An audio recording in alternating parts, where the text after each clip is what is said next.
lupa subscribe dan nyalakan lonceng notifikasi. PKTV Grecek Beneh.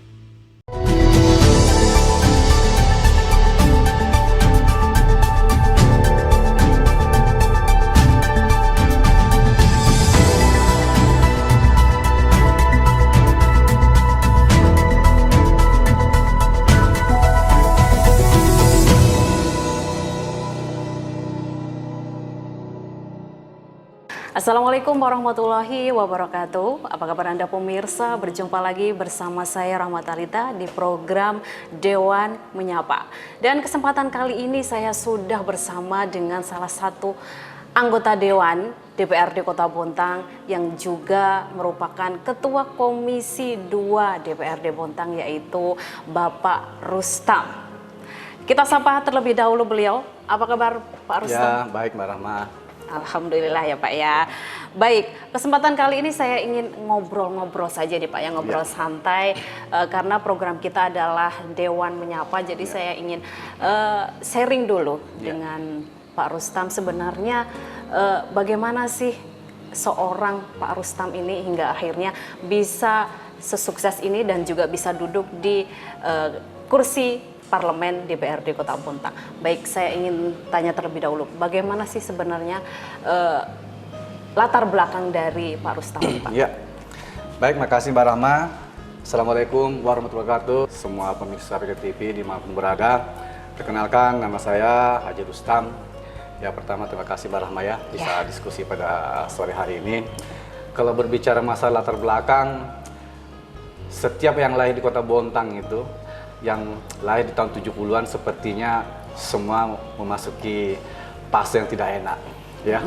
Ya, kita tahu tahun 70-an. Saya lahir tahun 71. Saya lahir tanggal 27 Mei 1971. Merasakan tidak enak di Bontang dulu ya. Itu kita mengilustrasikan luar biasa gimana ya caranya. Bagaimana susahnya kita di Kota Bontang, pemerintahan kita saat itu juga berada di pemerintahan Tenggarong ya, pemerintahan kita masih belum otonomi daerah, belum otonomi daerah, kita masih apa namanya dulu ya, masih pemerintahan Tenggarong lah saat itu. Saya lahir tahun 71. Saya bisa melihat dunia ini terkhusus untuk Kota Bontang sendiri ya sekitar umur SD lah ya. Mungkin kelas 2, kelas 3 tuh udah saya. Melek itu seperti apa ini? Melek itu bisa buat bawa Bontang. Begini saat itu. Iya. Saya sekolah SD di 00 Tanjung Limo itu. Sekarang nggak tahu saya sekolah 00 berapa. Harusnya sih 001 harusnya sih di Tanjung Limo. Tanjung Limo. Saya sekolah di situ, SD lulus situ. Dulu orang tua saya bukan juga orang siapa-siapa. Bapak saya juga orang rantau, berasal dari Sulawesi Selatan, tepatnya di Kota Bone. Merantau di Kota Bontang tahun sekitar 68-69 lah, ya 2 tahun berjalan itu saya nongol di muka bumi ini. Ya, saat itu anak pertama ya? Anak pertama, ya saya anak pertama dari bapak saya. Dan bapak saya juga bukan orang siapa-siapa, meninggalkan kampung juga bukan karena dia punya pendidikan. Pendidikannya pun hanya kelas 3 SR, sekolah rakyat. Meninggalkan pun kampung bukan karena punya bekal. Bukan karena diusir juga kan, Pak? Diusir, cuma karena malu. Karena malu tapi ya? kata faktor malu. Dan orang tua saya, kalau orang tua saya bercerita, orang tua saya itu adalah orang pemalas. Jadi sempat juga dikucilkan di keluarga karena pemalas. Tapi dari pemalasnya inilah, selalu dibully sama tetangga-tetangganya, akhirnya membuktikan diri merantau di Kota Bontang. Saya harus keluar nih dari sini. Saya keluar Bontang, gitu keluar. Ya. Dan alhasil pindahlah Kota Bontang. 71 saya lahir. Kayak tadi umur kelas 2, kelas 3 SD sudah bisa lihat situasi Kota Bontang. Kota Bontang saat itu kalau saya tidak salah yang membuat rame karena dibukanya perusahaan Kelok. Kelok itu pupuk Kaltim. Lumus pupuk Kaltim. Kalau PT Badak tuh namanya Betel. Ya, saat itu. Nah, disitulah mulai Kota Bontang ini mulai dikenal. Sejalan dengan waktu, ya kayak tadi, bapak saya bukan siapa-siapa. Saya menamatkan sekolah SMP, SMA. Terus ya SMP-nya di mana, Pak? SMP saya di sini juga. Saya SMP 1. Saya pertama kali SMP 1. Nah, habis itu Bontang dengan dibukanya 2 perusahaan ini, mulailah orang rame-rame ke Bontang. Orang rame-rame datang ke Bontang itu bukannya bapak saya ini mau ikut di perusahaan, ya, bukannya mau ikut perusahaan, tapi bapak saya latar belakangnya tidak ada pendidikan. Beliau hanya berkebun, bersawah. Termasuk kafe yang sekarang kita tempati ini, saya masih ingat, saya dulu sempat jadi petani di sini. Jadi dari Hotel Rauda 2 itu kita tarik benang itu ke sini untuk ngusir ngusir burung-burung itu. Saya masih ingat sekali. Ya, bahkan kalau berbicara Bontang itu, aduh, saya nggak bisa bayangkan tahun 70, 80-an itu gimana Bontang. Oh, jadi dulu pindah ke Bontang ini jadi petani, Pak? Ya, bapak saya petani. Nah, orang berlomba-lomba masuk di Pupuk Kaltim, BT Kelok dan Betel dan PT Badak. Orang tua saya malah tidak tertarik. Dia tertarik untuk berkebun. Nah, berkebun. Nah, disitulah kami ditempa ya menjadi orang yang harus kuat. Iya. Saya sendiri SD, kelas 2 SD saya itu hidup saya sangat gimana ya? Kalau dibanding anak-anak sekarang ini, saya SD pergi sebelum subuh. Ya, sebelum subuh itu saya dibangunkan dulu, dididik untuk sholat. Habis itu baru pergi jualan nasi kuning. Jadi saya keliling lah seTanjung Limau. Saya tinggal Tanjung Limau. Ya, langsung sekolah? Sekolah di belakangnya sekolah yang ada di Tanjung Limau itu. Saya pagi jual nasi kuning. Dan saya punya cerita juga yang menarik sama toko Samaria yang ada di Tanjung Limau itu. Itu ada orang orang Chinese pertama di Bontang sepertinya, bertetangga sama saya. Ya, dan saat itu dengan keluarga beliau saya sangat akrab. Itulah teman saya dulu. Jadi beliau memang sudah berjualan kelontongan seperti sekarang ini. Cerita lagi, pulang sekolah saya langsung ke pelabuhan dulu. Bapak saya buka pelabuhan. Jadi orang tua saya di saat sudah mulai kebun jalan segala macam membuka pelabuhan.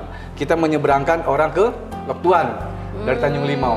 Ya, jadi mama saya pagi-pagi sudah jualan nasi kuning, nasi apa segala macam di pelabuhan itu.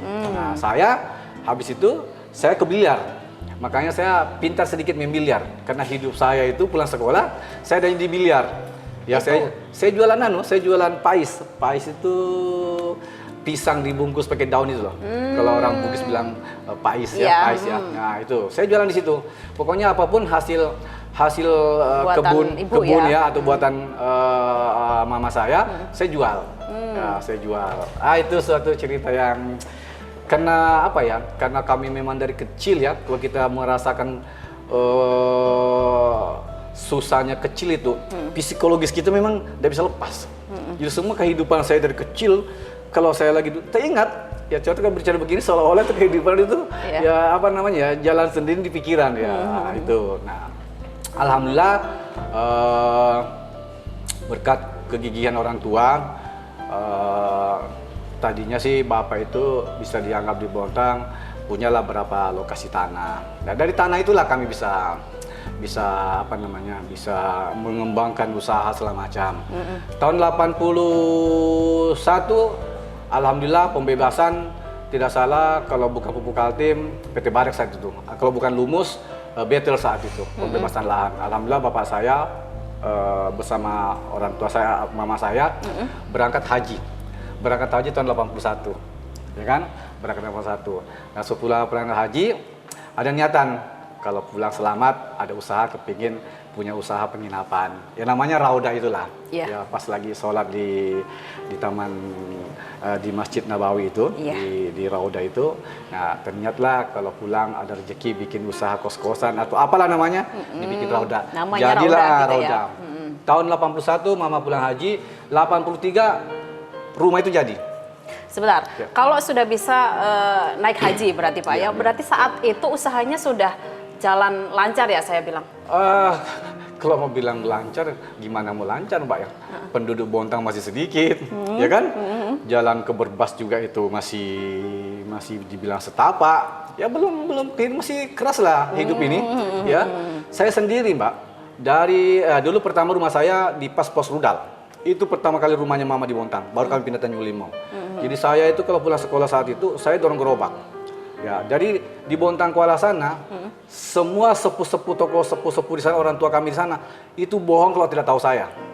Kalau anak-anaknya satu sekolah sama saya. Tapi kalau sepuh-sepuhnya itu orang tua sana, pasti kenal saya. Kenapa? Saat kami tinggal di sini di Tanjung Limo dan di Kampung Baru Rudal. Ini Kampung Baru Rudal namanya dulu, Kampung Baru. Saya selalu dorong gerobak. Bapak saya petik singkong. Tapi dulu memang sudah ada rudal, Pak? Belum ya? Belum. Rudal itu sesudah jalan perusahaan besar ini, baru ada rudal. Cuma pembebasan. Saat itu sudah mau pembebasan lahannya, baru mau dibangun. Saya lupa rudal tahun berapa berdirinya. Yang jelas, kami tergusur dari rudal itu, karena dibebaskan. Saya lupa tahun berapa, dan pindah ke Tanjung Limo. Habis itu saya dorong gerobak lah bersama dengan adik saya. Itu masih jualan nasi kuning? Enggak, ini sudah enggak sebelum jualan nasi kuning ini. Sebelumnya, ini saya agak lompat ceritanya. Nasi kuning itu kayaknya sudah di Tanjung Limo. Ini saya masih di sini. Masih di sini ya. Habis itu dorong gerobak ke Bontang Kuala, membawa pisang, singkong. Hasil kebun ya? Hasil kebun ya. Terus apalagi kalau mau bulan puasa, mama saya tuh untuk bikin buras itu. Apa sih namanya? Daun kelapa itu daun pisang itu ya, daun pisang itu lah. Itu ada dibawa ke Bontang Kuala. Apa yang terjadi, Mbak? Kami pulang bukan bawa duit. Kami barter. Bulan saya bawa ikan asin ya. Terus saya bawa ikan segar. Itu lagi saya jual lagi ke saudara kita. Jadi Bontang dulu yang ada masyarakatnya di sini. Ini rudalnya ada masyarakatnya. Jadi kalau mau lihat rumah paling tua di Bontang itu, lihatlah rumah yang sampingnya Hotel Rauda. Itu rumahnya almarhum Pak Sofyan BA. Itu adalah rumah lama di Bontang. Dan depannya Rauda juga itu rumah terlama. Nah, ada juga rumah terlama yang dibongkar, yang Pujasera yang depan Rauda. Itu juga dulu Aztec. Itu adalah bangunan terlama juga dulu. Jadi kalau saya dulu pergi sekolah, saya pernah sekolah SD juga di sebelum ke Tanjung Limo. Di Bontang Baru itu. Sekarang SD 008 nggak salah di Bontang Kenapa Baru. dulu sampai sana, Pak juga? Dulu sekolahnya itu. Ya, kan hanya saya sempat sekolah itu tidak pakai pakai sepatu. Dan saya pun punya cerita. Badan saya kecil, guru-guru tidak mau terima. Tahu Mbak Rama saya kenapa saya diterima? Hanya gara-gara dulu ada persyaratan suntik cacar. Jadi saya sekolah itu mungkin sekitar belum 6 tahun saya sudah masuk SD itu. Ya, dan mau diterima karena badan saya kecil. Nah diterima saat itu karena saya suntik cacar. Dan saya lolos, yang lain nangis-nangis segala macam, saya berani ikut suntik cacar lah saya. Hanya resminya saya jadi anak SD saat itu ceritanya. Luar biasa. Sekolah kaki, jadi saya jago. Nah dulu Bapak juga Tanjung Limo jualan kayu bakar, Pak. Kayu bakar dari bakau. Dulu kan bebas bakau itu. Nah itu kalau ditebang, di laut jauh kan dibuang tuh. Iya. Saya bersyukur di muka saya ini yang ada tuh plek menua. Bukan plek hasil kenang-kenangan jual kayu bakau itu. Kayu bakau dipegang di tangan merah semua sampai ke tompel muka. Saya bersyukur tidak kena itu. Mungkin Tuhan kasihan sama saya kali. Sudah perawatan, sudah siap. Tidak juga. Nah itu, habis itu saya jadi tahu dunia ini agak enak sedikit begitu saya masuk SMP. Karena SMP itu Bontang sudah berubah jadi pemerintahnya sudah ada pembantu Bupati Pantai namanya. Nah teman-teman saya saat itu sudah ada Kapolres, dulu bukan Kapolres namanya, sebelum Kapolres apa namanya, Kapolstab namanya itu ya. Terus ada pembantu Bupati Pantai. Nah dulu ada teman-teman saya Pak Camat, itu Mbak Arni itu yang sekarang istrinya Pak Soni itu kan, itu adalah camat pertama di Bontang sepertinya, sebelum jadi wali kota. Terus teman-teman dari disitulah saya baru membahas sama teman-teman. Tapi kalaupun kita melihat saya masuk perjalanan masih SMP itu kehidupan tuh masih saya boro-boro minta motor, minta sepeda yang nggak dikasih. Ya karena kata orang tua masih walaupun Rauda sudah ada. Kan Rauda kan nggak bisa dilihat sekarang, dulu kan kayu Mbak. Kan kayu satu, dan dia dulu ukurannya hanya 8 kali 25 lah Rauda itu, dan kayu bilangnya. Itu dibikin Bapak dulu untuk sewa-sewaan bagi karyawan Pupuk Kaltim dan PT Badak ya. Nah, itulah awal sejarahnya. Kenapa kami bisa mengikuti fase-fase kehidupan Kota Bontang. Tapi yang jelas saat itu adalah kehidupan yang menjadi suatu pemicu ya, Makanya saya sampaikan kepada anak istri saya bahwa kehidupan itu keras. Nah akhirnya saya berani investasi, walaupun dibantu dengan bank, modal nekat segala macam. Namun nah itulah perjalanan. Tapi sekali lagi pemirsa semuanya bahwa buat inspirasi kali ya, buat generasi muda ke depannya bahwa kehidupan itu walaupun dia orang tuanya sekarang kita anggap dia kaya raya, mapan, tapi pasti dia akan melewati tahapan-tahapan namanya untuk merasakan tidak langsung tidak gitu langsung. ya. Ya, oke dia tidak seperti saya, seperti anak-anak saya. Dia tidak merasakan bagaimana saya dulunya membangun kehidupan ini untuk buat anak-anak. Dia tidak merasakan. Tapi dalam perjalanan dia kan merasakan. Nah, terbukti sekarang saja. Anak-anak sekarang tidak merasakan yang namanya kerja keras. Tapi ternyata kemarin siapa yang tahu kita ada COVID, ya kan? Nah, itu dialami segala macam. Jadi saya memang yang penting adalah dalam hidup ini Mbak Rahma dan pemirsa, saya bukan menyatakan diri saya ini baik, ya kan? Saya ini apa? Tapi yang ditanamkan kepada orang tua saya, walaupun orang tua saya susah saat itu, jangan lakukan namanya mencuri. Kalau berjanji, usahakan tepatin. Ya, Dan komitmen. Nah dasar inilah, kekuatan inilah yang saya pakai mulai saya merintis usaha sampai dengan sekarang. Karena ya dulu juga kita pernah nakal, setiap orang pernah nakal, setiap orang punya masa lalu yang yang gimana ya, semua orang punya masa lalu yang kalau diceritakan tuh gimana ya, seyogyanya. Sebagai saya yang sekarang menjadi anggota DPRD, kalau saya ingat masa lalu itu sepertinya malu sendiri, ya kan? Ya, tapi masyarakat penasaran nih Pak, senakal apa sih seorang ya, Haji Rustam? Gitu? Nah ini memang kalau sudah Mbak Rahma mulai begini, mulai kambuh ini, mulai ada pertanyaan mau bertubi-tubi. Ya, jadi saya pun Mbak Rahma jadi anggota DPRD, ini dorongan dari almarhum mama saya. Dia kepingin sekali melihat ada anaknya menjadi seorang pejabat. Saya bilang, mana bisa mak, dari mana saya mau jadi pejabat? Saya ini di Bontang dikenal semua orang satu Bontang, kalau saya ini masa lalu jelek. Dunia saya balik, kalau siang jadi malam, malam jadi siang. Ya itulah saya dulu. Ya mungkin pemirsa dan Mbak Rahma bisa menjabarkan kehidupan itu bagaimana. Ya kan? Itu sudah saya jalani. Jadi dulu yang saya, kalau saya masih bernapas besok, saya bilang alhamdulillah saya masih hidup. Karena kemarin itu dua yang kami takutkan. Kalau kami tidak mati, kami tangkap polisi. ya, apalagi zaman-zaman dulu itu kan, walaupun susah, tapi teman-teman kita ini kan luar biasa. Ya kita ikut arus lah, ikut arus. Nah itulah yang membawa kita.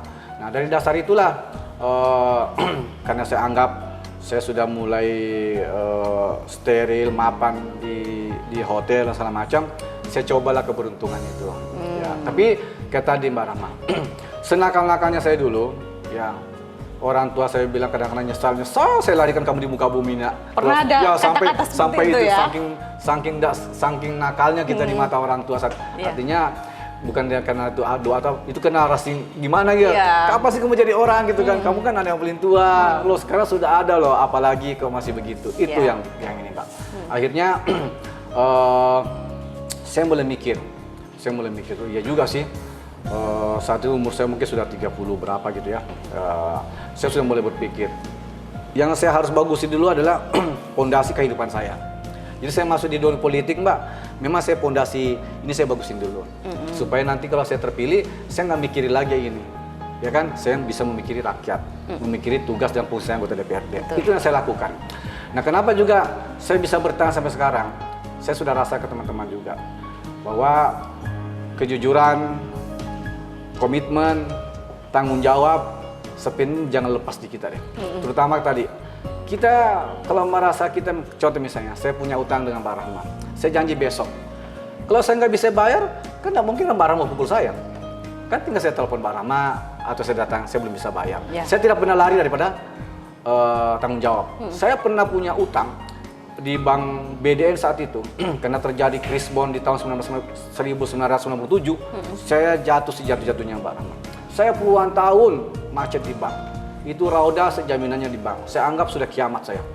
Tapi kenapa bank itu tidak melelangnya? Karena kayak tadi, saya tuh selalu kooperatif melaporkan, kenapa saya tidak membayar bunga, kenapa saya tidak membayar angsuran selama saya sampaikan.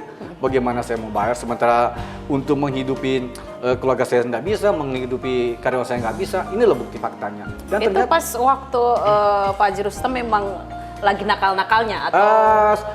Ya, di situ sudah belum Barama, belum. Ya. Belum. Jadi nakalnya bukan nakal artinya gimana ya? Mulai mencoba ke dunia macam-macam itu keluar ke reseptasi tadi. Terjadi krismon berkepanjangan ini. Kan 97 krismon tuh. Suku bunga bank yang tadinya 18% tiba-tiba naik sampai 45. Dolar saat itu hanya 2.500. Naik ke sampai 15.000, 17.000 saat itu. Itulah kemarin fase yang saya lewati yang sangat luar biasa. Tapi karena pesan orang tua saya, harus komitmen, harus jujur, hadapin yang ada, jangan lari pada kenyataan, itu terbukti. Dan satu, Jung, saya dulu kelebihan, Pak. Tapi kalau sekarang sudah agak berkurang. Saya punya kelebihan dulu. Sesusah-susahnya saya, kalau namanya menyumbang, berbagi sama orang, saya nggak pernah berharap. Nggak pernah saya tutup diri. Nggak tutup. Nah, beda sesuai saya di Dewan, ini sedikit saya tertarik. Karena yang datang ke saya itu tidak selamanya juga tulus. Ya kan? Ya, sudah macam-macaman lah. Tapi dulu-dulu itu, dan saya ingat sekali, walaupun orang tuh susahnya bagaimana segala macam, pasti saya tolong. Yang uniknya lagi, kadang-kadang demi untuk menolong teman, menolong orang, itu saya pinjam uang. Ya kan, saya pinjam demi untuk itu. Atau misalnya mau dibangun suatu tempat ibadah atau apa, saya rela untuk itu. Apalagi namanya di jalanan atau susah, saya bantu. Saya juga masih ingat saat itu di Bontang kayaknya punya mobil itu hanya 2-3 orang deh. Saya udah punya mobil. Pertama saya sudah mulai bekerja bagus itu. Semuanya sekolah sepanjang sebenarnya Bontang itu saya lewat, saya ambil semuanya. Saya kumpulin semuanya. Karena saya ingat bagaimana susahnya saya sekolah dulu. Nah, lagi-lagi ke cerita yang tadi bahwa pepatah menyatakan bahwa apa yang kita tanam akan kita petik. Betul. Kalau kebaikan yang kita tanam, kita akan dapatnya nanti. Sepertinya Mbak Rahma, saya bisa jadi dan saya bisa lepas keterpurukan macam itu kayaknya dari perbuatan-perbuatan saya, walaupun nilai kecil, kayaknya itu deh yang menyelamatkan saya. Saya bisa lolos di Krismon. Nah, bisa lolos di beberapa kali terjadi gejolak-gejolak segala macam. Ya, apalagi kemarin kayak COVID. Wah, COVID luar biasa lah. Ya. Perjalanan hidup saya yang kalau berbicara dengan Kota Bontang dengan sekarang ini sebenarnya sedih sih ya. Melihat saya sudah 52 tahun, yang 52 tahun saya asli putra, asli lahir di Bontang, walaupun saya bukan asli suku orang Bontang, tapi orang tua saya salah satu juga yang membangun Kota Bontang, dan saya asli lahir di Bontang. Saya anggap diri saya adalah putra Bontang, dan saya harus bangun. Nah, kalau kita lihat dulunya, gimana ya? Tapi sebenarnya dulu dan sekarang sebenarnya kita sedih, Pak. Ya, sedih sebenarnya, karena sudah sampai dengan sekarang ini pun Bontang masih begini-begini saja. Masih. Jadi perubahannya menurut Pak Haji Rustam ini belum seberapa gitu ya? Saya sebenarnya sangat, makanya kemarin saya masuk di parlemen, pertama itu. Pertama saya lihat harus, kita kembali cerita tadi ya, saya harus mapan dulu. Mapan dulu di keluarga, mapan dulu di bisnis, jadi saya tidak salah jalan. Yang pertama itu kan, apalah artinya saya masuk di parlemen ini, masuk DPRD ini, tapi cobalah ya, jangan sampai terjadi buat teman-teman semua juga, kami jangan sampai bermasalah hukum di belakang hari. Itu pun dasarnya saya bagusin. Dan alhamdulillah sekarang saya sudah 2 periode, sudah 8 tahun. Semoga juga kami semuanya juga bisa tetap komitmen buat kepentingan masa Kota Bontang. Itu tadi Mbak Rahma menanyakan bahwa bagaimana Bontang dulu yang sekarang. Dulu Krismon, uang susah, ya kan? Tapi kehidupan masih gampang-gampang.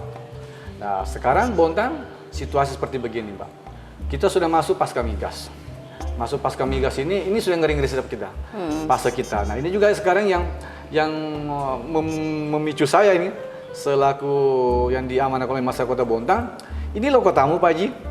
Kamu mau bawa kemana nanti nih kota ini? Ya, semoga juga teman-teman eksekutif bisa juga bisa melihat apa namanya bincang-bincang kita ini bahwa kebersamaan kita untuk Kota Bontang itu harus kita samakan. Sebenarnya Kota Bontang ini masyarakatnya paling gampang, Pak Rahman. Masyarakat Bontang ini tidak banyak menuntut macam-macam. Saya 8 tahun di Dewan dan saya kurang lebih 5-6 tahun saya anggota Banggar. Masyarakat Kota Bontang itu cukup apa saja, infrastruktur bagus, pendidikan bagus, memadai, air yang cukup, listrik yang tidak bermasalah, mati. terutama banjir tidak ada. Ya. Masyarakat sudah mau tahu, apapun kita lakukan dia tidak mau tahu. Nah, ini sekarang yang sekarang yang menghantui saya, dan saya juga Mbak Rama, alhamdulillah, saya sudah 4 periode kali menjadi ketua PHRI. Teman-teman nggak tahu selalu kepingin saya ketua PHRI. PHRI itu adalah Perhimpunan Hotel dan Restoran Indonesia. Saya itu ketuanya. Saya menyampaikan bahwa pariwisata sekarang ini harus kita galakkan. Saya sampaikan juga ke Bu Sekda, sampaikan kepada pemerintah, ke Pak Wali, bahwa kita harus bersama-sama membangun Kota Bontang pasca migas. Ya kan? Kalau migas ini habis, Bontang ini mau kemana? Ya kan? Hidupnya dari mana? Yeah. APBD kita 1,6 triliun itu, 1 triliun itu jelas-jelas dari DBH, dari LNG ini, gas dan bumi. Kok ini habis mau jadi apa? Ya, sementara belanja pegawai kita sangat tinggi. Ya, kan kita nanti akan menekan sampai hanya sekitar 30%. Sekarang nggak salah sudah tinggi sekali. Ini juga akan kita bagaimana caranya bisa menormalkan. Nah, terus jangan sampai kita sekarang masih ada waktu. Kalau nggak salah PT Barat 2025 ya, 2024 tuh habis. Sudah habis. 8 tren dari sana atau 6 saya lupa. Yang running 2. 2 ini pun bergantian. Dulu saya waktu masih SD, SMP lah saya ingat, itu pengapalan itu bisa sampai 37 kali atau berapa kali. Sekarang nggak tahu tinggal berapa kali. Artinya kan ini sumber daya alam yang setiap harinya kita sedot olah sama, kan nggak mungkin akan bertambah dengan sendiri. Adanya juga pasti habis. Nah sekarang tugas kita, terutama kayak saya, alhamdulillah saya Ketua Komisi 2 DPRD Kota Bontang yang membidangi dengan keuangan, membidangi dengan dinas pariwisata, perizinan segala macam, inspektorat, dan saya ada 10 meter kalau tidak salah. Nah ini salah satunya yang selalu saya gaung-gaungkan. Pasca migas, ayo dong pemerintah dong buat spot-spot wisata. Kan begini Mbak Rahma, orang kalau dulu itu berwisata maunya naik gunung, pergi kayak di terjun. Sekarang itu berubah, ya. Sekarang itu berubah, apalagi the power of emak-emak. Ini kesukaannya di mana misalnya? Pengennya? Biasanya bukan lagi dia mau melihat sesuatu yang alam, tapi dia lebih condong misalnya dibuat dia konsep seperti Paris itu misalnya ini. Ada konsepnya misalnya, ada tempat untuk foto-foto. Kayaknya di situ lebih tertariknya sekarang. Nah, Bontang kenapa nggak dibuat? Kan banyak spot-spot tinggal di permak-permak yang bagus di. Itu enggak cuma anak muda sekarang. Anak muda sekarang Instagramable ya, gitu harusnya tempatnya. Apalagi sekarang ini selama ada namanya Instagram, ada namanya YouTuber ya. Jadi segala sesuatu pun bisa menjadi apa namanya itu? Kalau YouTuber itu menjadi pokoknya bisa diposting ya, lah ya. Posting. Nah, jadi itu bisa dilihatkan ke ya, teman-temannya kemana-mana. gitu. Jadi sekarang saya mendorong Dinas Pariwisata dan pemerintah bahwa ayo dong Bontang, mumpung sehat APBD. APBD 2022 alhamdulillah sehat, Mbak. 1,6 triliun. APBD tahun 2003 kita bahas sekarang ini salah tanggal 30 paling lambat November kita paripurnakan, kurang lebih juga nembus 1,6 triliun. Oke, baik. Untuk tugas-tugas daripada Komisi 2, terutama dari Ketua Komisi 2 DPRD, kita akan lanjutkan nanti ya Pak ya. Kita akan jeda terlebih dahulu. Baik pemirsa, kita akan jeda terlebih dahulu. Kita akan lanjutkan perbincangan kita dengan Haji Rustam sesaat lagi. Tetap di Dewan Menyapa.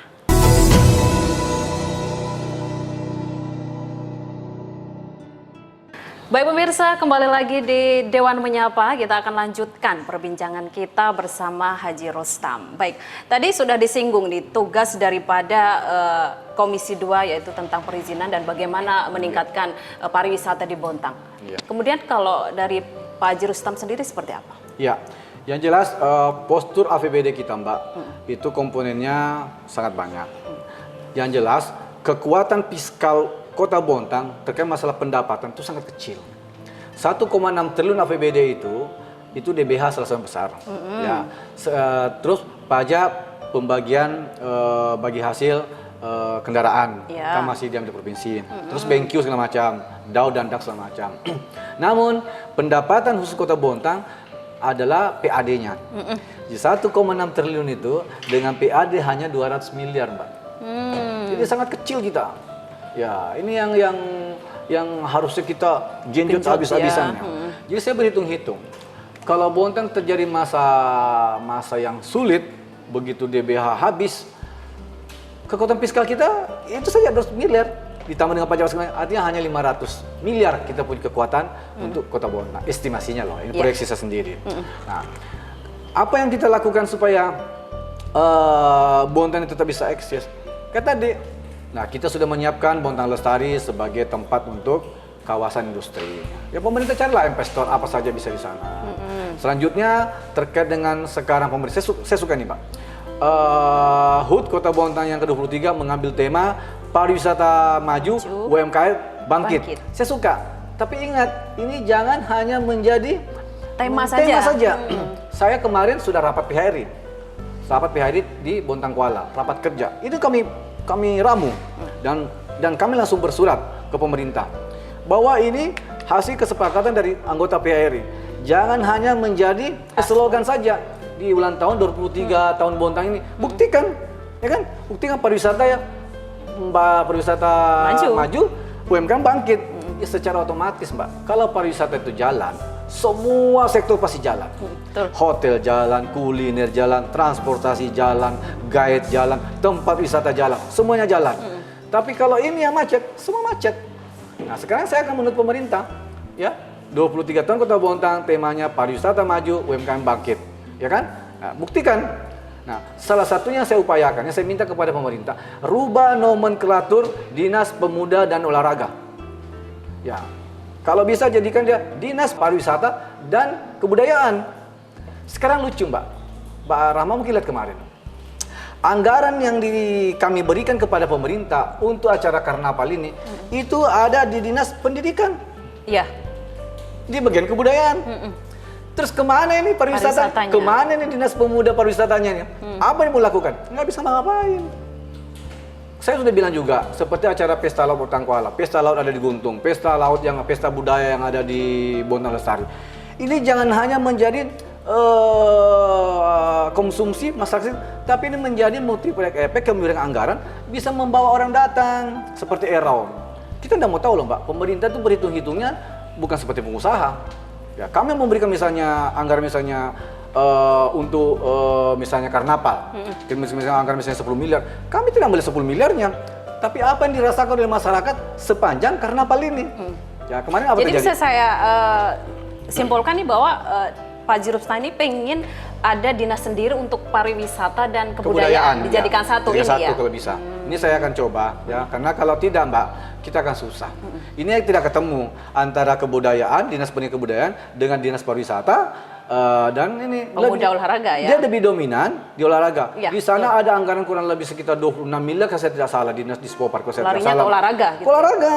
Ke bagian pariwisata Hanya berapa persen gitu ya. mungkin nggak sampai 1 miliar kali.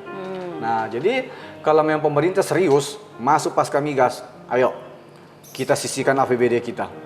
Saya sudah hitung-hitung Mbak, 10% saja APBD itu diambil untuk membuat destinasi wisata. 5 tahun sudah akan kelihatan. Kalau dari Pak Jirupstam sendiri, bagaimana pemerintah Bontang sendiri untuk memajukan pariwisata harus seperti apa gitu? Ya, kayak tadi Mbak, harus serius. Kalau mau belajar pemerintah pergi ke Bangka Belitung, ke Belitung. Belitung itu peninggalan apa ya? Peninggalan tambang timah, nikel, lubang-lubang itu, ya kan? Ternyata itu menjadi objek wisata. Ya, menjadi objek wisata walaupun ada pantai segala macam. Dan 31 OPD yang ada di sana, setiap kali kopi morning yang dibahas apa kerja kalian, apa kedepannya untuk pariwisata, dan semua stakeholder baik itu pemerintah, baik itu OPD yang ada, semuanya ke Jakarta ke kementerian mencari dana DAK, mengundang semua kementerian datang ke sana untuk rapat dan segala macam. Itu jangan seperti Kota Bontang misalnya kita ilustrasi. Saya di APBD selalu bilang, jangan kalian kita bilang bagaimana Bontang mau rame, tapi teman-teman sendiri mau rapat ke Jakarta, mau rapat ke Balikpapan, mau segala macam, BIMTEK segala macam. Kenapa nggak di Bontang saya BIMTEK-nya? Betul. Adanya Hotel Melati misalnya, ya nikmatilah Hotel Melati itu. Karena memang situasinya begitu, ya kan? Nah itu saya sampaikan bahwa kalau serius loh ya, kalau serius, ya uang itu berputar-putar saja Di situ di ya. situ saja. Nah, kayak tadi Mbak, pemerintah itu beda seperti pengusaha. Kalau pengusaha itu adalah profit oriented. Kalau pemerintah itu multiplier efeknya saja, ya kan? Bukan arti misalnya kita membuat 10 miliar, hasil kemas 10 miliar, enggak dong. Ya, kita membuat misalnya main karnaval ada berapa. Tapi coba lihat, berapa orang nginap di hotel, dia bayar pajak, lari ke Bapenda. Dia makan, pemberdayaan UMKM kemarin segitu banyak, segala macam. Itu yang kita lihat. Bukan kita lihat bawa berapa, ini enggak.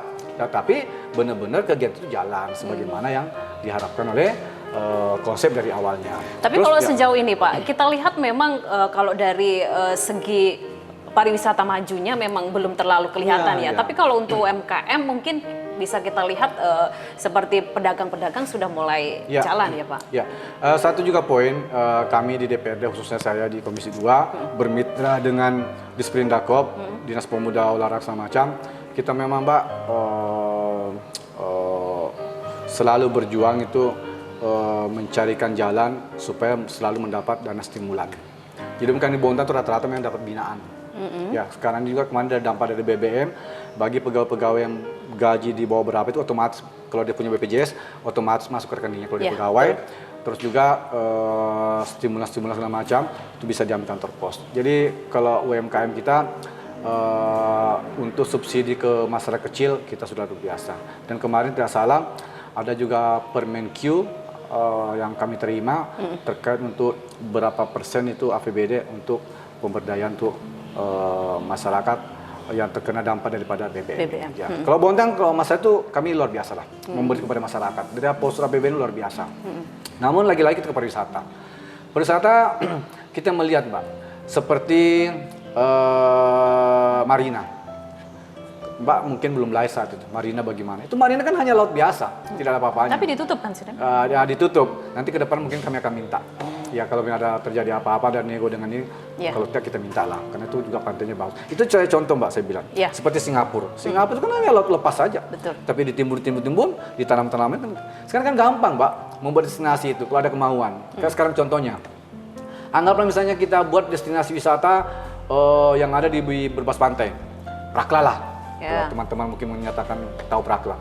Prakla itu kita bebaskan semuanya masyarakatnya. Tapi itu kemarin pernah ada rencana mau jadi kampung apa gitu ya Pak ya? Kampung wisata. Nah itu? Nah, rencana kita begitu supaya juga usaha-usaha di sana ini yang tidak tertib kita bisa tertibkan, kita buatlah di sana. Tapi sejauh ini kayaknya belum ada apa-apa ya. Gitu. Ya, makanya saya bilang Pak Wali, pemerintah Bontang kalau mau serius lah. Ya, buanglah APBD untuk pembebasan kali untuk menimbun selama. Kita tadi 10% saja dari APBD sebenarnya disisikan untuk menimbun untuk supaya ketemu dengan marina. Kan di situ ada mangrove. Itu saya ditimbun segala macam ditanamin. Kan sekarang gampang membuat hutan, Pak. Membuat rimbun kan gampang. Sekarang tidak kita menunggu dari bibit. Sekarang sudah tinggal beli pohon yang gede, ditanam jadi dah. Disiram 6 bulan udah jadi. Ya kan? Itu tinggal dipasang macam-macam udah jadi. Pemerintah tuh harus punya inovasi, ya, kreasi supaya bisa menciptakan suatu kawasan destinasi. Ya, saya juga sudah berjuang bersama dengan pemerintah juga, alhamdulillah di provinsi terkait dengan Undang-Undang Nomor 14 ya tahun 2014 terkait masalah kewenangan provinsi dan pusat dan daerah. Nah ternyata 0 mil itu adalah kawasan yang diambil alih oleh provinsi. Nah, salah satu kita punya, bukan salah satu, banyaknya kita punya ikon-ikon yang diambil alih oleh provinsi. Yang paling kita tahu adalah beras basah.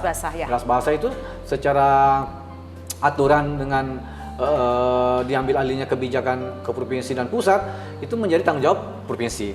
Tapi saya sudah mendorong Dinas Pemuda Olahraga Pariwisata Kota Bontang dan pemerintah Kota Bontang menyurat agar ada diberi ruang supaya tetap kita yang mengelolanya. Saya pun begini Mbak, ini juga sedikit agak gimana ya, saya nggak bisa terima sebenarnya. Contoh misalnya 0 mil diambil alih provinsi. Mohon maaf tanda kutip mungkin kecelakaan atau terjadi insiden di laut, siapa yang bermasalah? Bontang juga bermasalah. Saya bilang ini juga harus ada kearifan lokal diberikan kepada kita. Jangan hanya semata-mata karena Undang-Undang Nomor 24 tidak salah ya 2014 itu akhirnya kita ini tidak bisa berbuat apa-apa. Tapi kalau kita tidak bertindak kita salah, ya karena tadi gara-gara regulasi yang mengatur kita.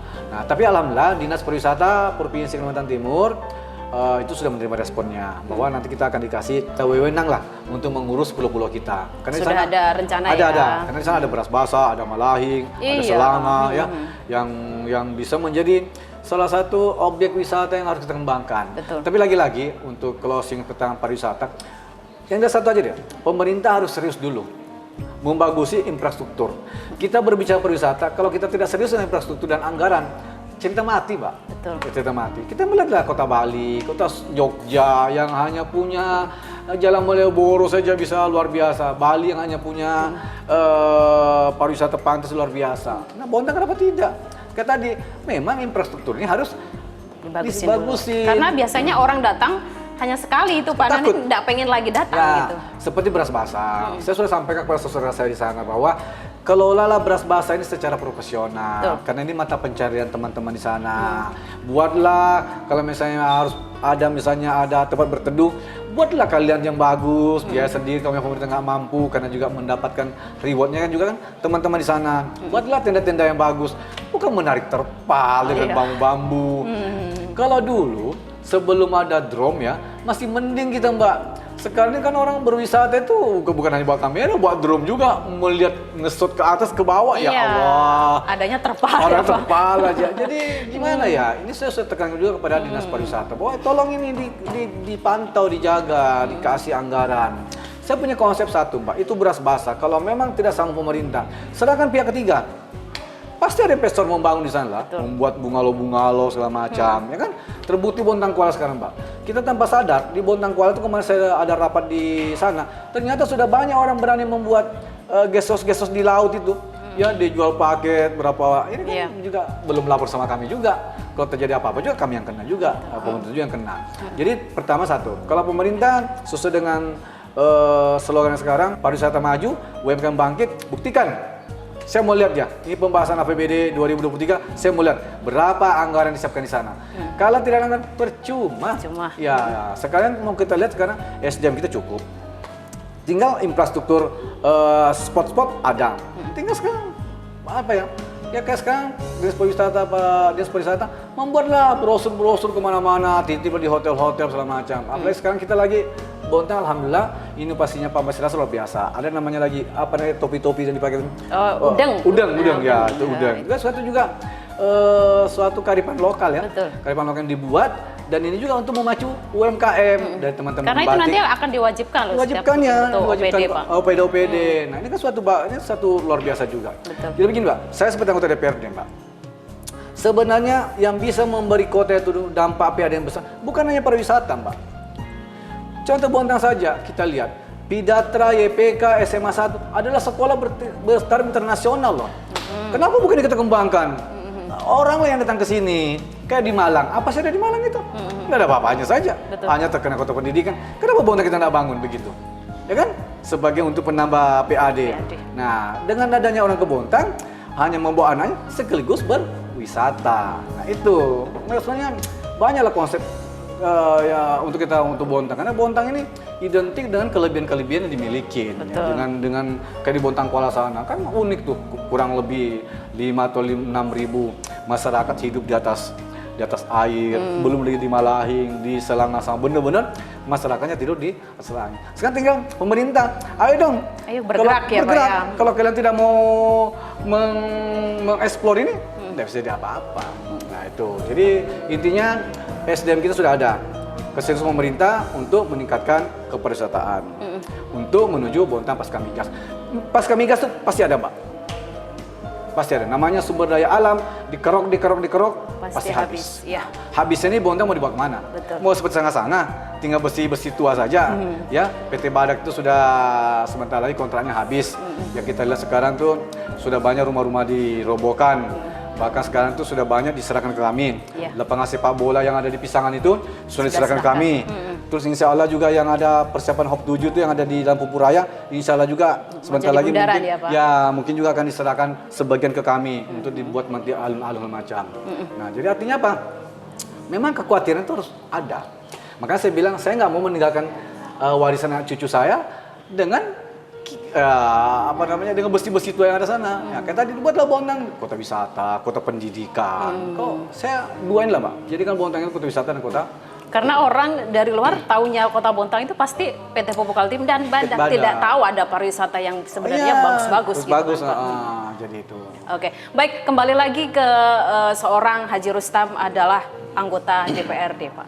Dan sekarang sudah memasuki ke 2 periode ya, 2 periode terakhir. Dan seperti kita ketahui bahwa menjadi anggota DPRD itu pastinya ada janji-janji kepada masyarakat, kepada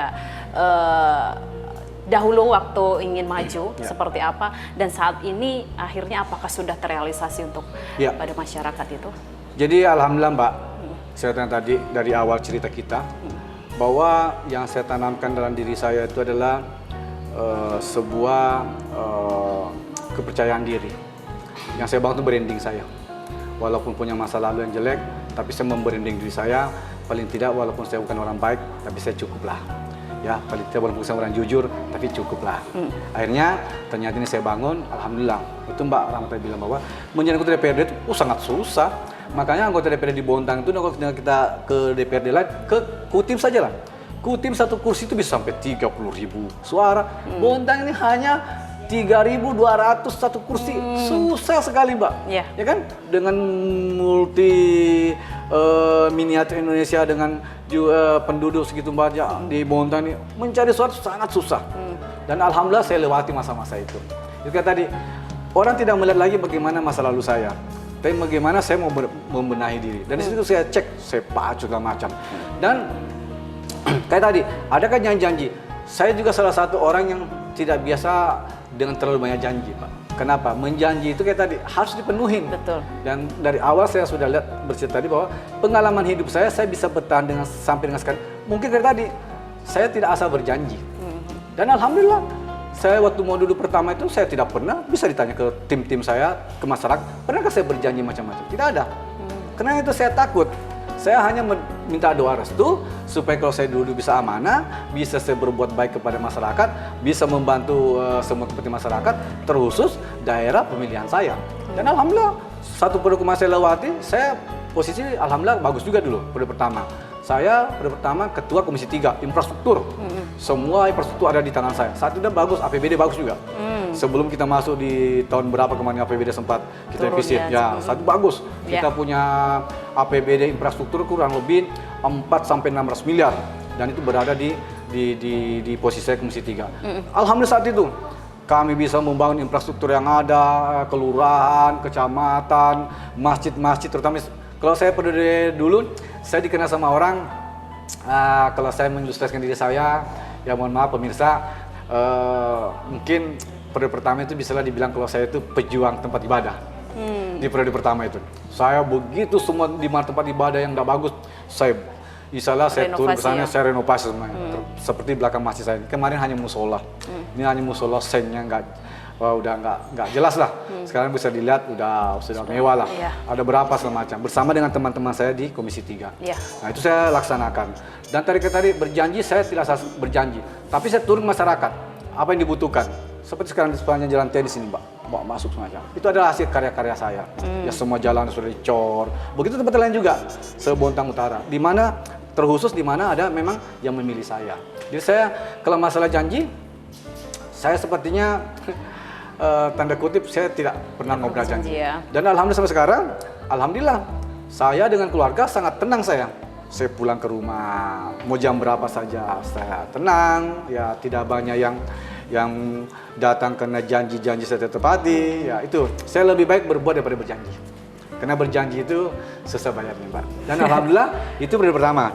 Lari ke periode kedua. Nah, di periode kedua saya juga tidak membanggakan diri saya. Mungkin juga adalah di antara yang duduk kemarin ini, mungkin saya lah yang paling berbahagia. Saya yang paling bersyukur tanpa mengeluarkan kos politik yang besar, saya duduk. Kenapa? Karya-karya saya sudah dilaksanakan oleh masyarakat. Sudah dirasakan. Gitu. Ya, dulu saya juga di Bontang digelar dulu saya adalah pejuang listrik, Mbak. Jadi dulu tidak ada orang mau masang listrik di jalan-jalanan. Saya pasang pertama kali. Ya di jalan Tiri saya pertama pasang lampu-lampu. Baru kemana-mana segala macam. Itu saya juga pencetus awalnya tuh. Hanya di lorong-lorong muncul namanya ada listrik. Dulu kan yang jalan raya.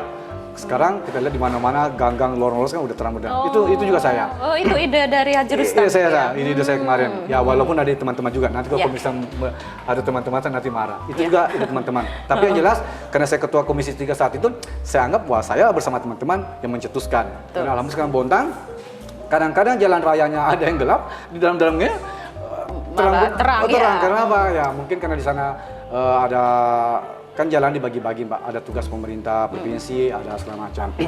Nah, lari ke pemilihan periode kedua. Kayak tadi, saya tidak perlu kos yang besar. Tidak perlu namanya saya money politik yang bagaimana-bagaimana. Saya cukup memberikan masukan teman-teman bahwa ini loh saya Haji Rustam yang periode pertama saya duduk. Ya kalau Anda merasa bahwa saya bermanfaat untuk duduk kembali, pilih saya. Dan dalam kayak tadi, saya kos politik paling sedikit, hanya untuk operasional kampanye segala macam. Yang lainnya saya anggap saya paling kecil. Tapi itu adalah pilihan rakyat. Ya. Nah, dan sekarang Mbak Rahma, karena kepentingan partai politik kami, dan kemarin juga saya anggap saya sudah cuti, dan ternyata oleh ketua partai kami menginginkan supaya tetap bertarung lagi di 2024 sampai dengan caleg lagi. Jadi saya juga bermohon kepada pemirsa PKT TV, mudah-mudahan apa karya-karya saya yang pernah saya lakukan periode pertama, periode kedua, untuk maju periode ketiga ini juga tidak ada hambatan. Tapi Mbak Rahma, ini kalau periode pertama itu adalah perjuangan yang kayak apa ya?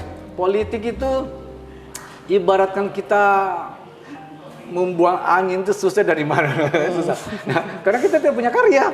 Nah, ternyata saya bisa lolos. Sesudah saya duduk, saya punya karya. Punya karya inilah sekarang yang membantu saya. Nah, periode ketiga ini adalah periode transisi. Antara orang yang senang, orang yang tidak senang, apa segala macam. Ini adalah apa ya? Sebenarnya saya agak ngeri-ngeri sedap juga. Ya, yang sudah melewati tahapan ini sahabat saya Pak Nur Salam sudah melewati 3 periode dan akan masuk di insya Allah mungkin maju juga di 2025 juga. Tapi saya ini masuk fase yang mengerikan. Fase ketiga ini, waduh, gimana ya? Bisa orang melihat bahwa dia kan sudah pernah atau bagaimana. Makanya nih saya bilang sama keluarga, kita bismillah saja apa yang telah saya lakukan terhadap masyarakat. Jadi tidak maju untuk menjadi wali kota Bontang? Ini satu juga mungkin inilah saya Haji Rustam gitu ya. Saya tidak perlu juga yang terlalu muluk-muluk. Mesti harus menjadi wali kota, wakil wali kota. Coba saya mau, Mbak. Insya Allah mungkin tahun kemarin mungkin saya jadi. Saya mau. Karena saya tahu apa? Saya tahu persis orang Bontang loh. Saya putra asli Bontang loh, ya kan? Dan suara saya juga besar kemarin. Istilahnya untuk maju, saya yakin bisa menang lah. Dapat siapa pasangannya. Tapi saya sampai dengan sekarang akan dante, Mbak. Dan mudah-mudahan saya nggak kesana lah. Saya nggak kenal. Bagi saya saya masih kepingin kumpul dengan keluarga. Karena lihat anak-anak saya kan masih kecil. Kecil-kecil, saya ya. juga selisihnya juga sangat jauh. Jadi kalau saya jadi eksekutif itu pengabdian kita ini kan luar biasa lah. Sepertinya saya belum sanggup untuk ke sana. Tapi untuk sebagai anggota DPRD, kalau saya nyatakan bahwa masyarakat tolonglah pilih yang benar-benar itu berkarya. Dan bisa kita lihat apa sih yang dilakukan selama dia duduk. Nah, saya melihat sekarang ini bukan saya menambahkan atau apa, bahwa saya harus ada di situ sebagai putra daerah. Karena kalau saya merasa tidak ada, saya takutnya nanti tidak lagi dapat kemanapun, sama seperti Pak Wamparo. Pak Wamparo itu menutup ceritanya, kalau tidak sampai ke Moloi, dia tidak stop. Kalau saya beda, memimpin rapat, menutup rapat, belum selesai, saya belum statement closing rapat saya tutup, sebelum saya bercerita Bontang mau dibawa kemana, pasca migas mau dibawa kemana, pariwisata Bontang mau dibawa kemana. Jadi itu pasti closingnya ada itu itu ya? Pasti itu. Kenapa? Saya nggak mau Bontang ini benar-benar hilang. Apalagi saya sudah misalnya berada di sana 2 periode, atau insya Allah kalau dipilih rakyat bisa 3 periode. Tapi dalam perjalanannya kami ada di sana. Ini kan saya sudah wanti-wanti pemerintah. Kita manusia sangat berdosa. Meninggalkan cucu kita dengan kondisi APBD besar, tapi kita tidak bisa membuatkan kehidupan yang layak untuk ke depannya. Itu yang saya wanti-wanti, Mbak. Oke, baik. Untuk yang terakhir, Pak. Karena ini sudah 2 periode dan ingin ke 3 periodenya ya. Bagaimana perasaan seorang Haji Rustam? Apakah memang selama ini merasa bangga sebagai wakil rakyat? Ya, kalau merasa bangga wajar dong, ya. Bangga pasti bangga lah, karena tidak semua orang bisa ke sana. Betul. Ya, bahkan bisa mengeluarkan kos paling besar juga tidak berhasil. Dan lagi-lagi menjadi pemimpin, baik itu eksekutif legislatif, itu juga tergantung doa kita dan memang sudah garis dari Yang Maha Kuasa. Dan itu juga selalu saya tanamkan bahwa untuk maju 3 periode ini itu memang tantangannya kita sangat luar biasa besar lah. Tapi lagi-lagi bentuk meyakinkan orang itu Mbak untuk politik susah. Ya, karena kalau kita bilang kamu kan begitu, janji segala macam kan repot. Iya, betul. Nah, ini kan harus ada pembuktian. Nah, masyarakat ya tinggal melihat. Dan saya juga, Mbak Rama juga, alhamdulillah saya sudah 8 tahun di kantor. Saya memperlakukan diri saya kayak tadi, Mbak, bangga nggak? Saya bangga. Tapi saya menampakkan diri saya ini adalah seorang pekerja, ya kan?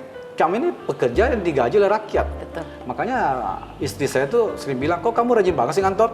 Saya bilang iya, karena saya punya usaha, saya membuatkan time schedule kerja, begitu juga di Dewan. Walaupun di Dewan tidak ada namanya jam kesemacam, tapi saya mendisiplinkan diri saya. Saya datang lebih awal, bahkan pulang kadang-kadang sudah selesai kerja saya. Dan saya tertib untuk memimpin rapat. Itu satu komitmen yang saya bangun buat diri saya sendiri dan memberi contoh kepada staf-staf yang di sana bahwa ini loh saya, ya kan, bahwa step-step manajemen itu harus kita jalankan. Jadi begitu Mbak. Masalah bangga, sangat bangga sekali. Masa senang, sangat senang sekali. Tapi lagi-lagi itu sebagai pemicu ya. Kadang-kadang saya kalau melihat anak saya, kadang-kadang dia sedih, Pak. Katanya kalau pejabat rentan namanya korupsi. Ya, saya bilang ini adalah memang sudah melekat itu bahwa pejabat bagi masyarakat, apalagi tanda kutip memang mungkin tidak suka, pasti bilang wah ini korupsi dan macam. Tapi kita melihat perjalanannya, kita menjauhi yang namanya korupsi. Dan saya sudah tanamkan ke teman-teman juga, dan alhamdulillah teman-teman sudah mulai enjoy lah ya, kita bekerja sesuai dengan tupoksi kita. Betul. Ya. Oke, baik, terima kasih Haji Rustam sudah meluangkan waktunya untuk acara kita di program Dewan Menyapa. Kita akan bertemu di waktu yang lain, Pak. Baik, terima kasih pemirsa PKTV. Kita sudah berbincang banyak tadi dengan Bapak Haji Rustam. Semoga bisa menginspirasi bagi masyarakat yang ingin juga duduk di kursi Dewan. Dan kita akan berjumpa lagi di episode selanjutnya dengan anggota DPRD Kota Bontang yang lain. Terima kasih. Wassalamualaikum warahmatullahi wabarakatuh. Waalaikumsalam warahmatullahi wabarakatuh.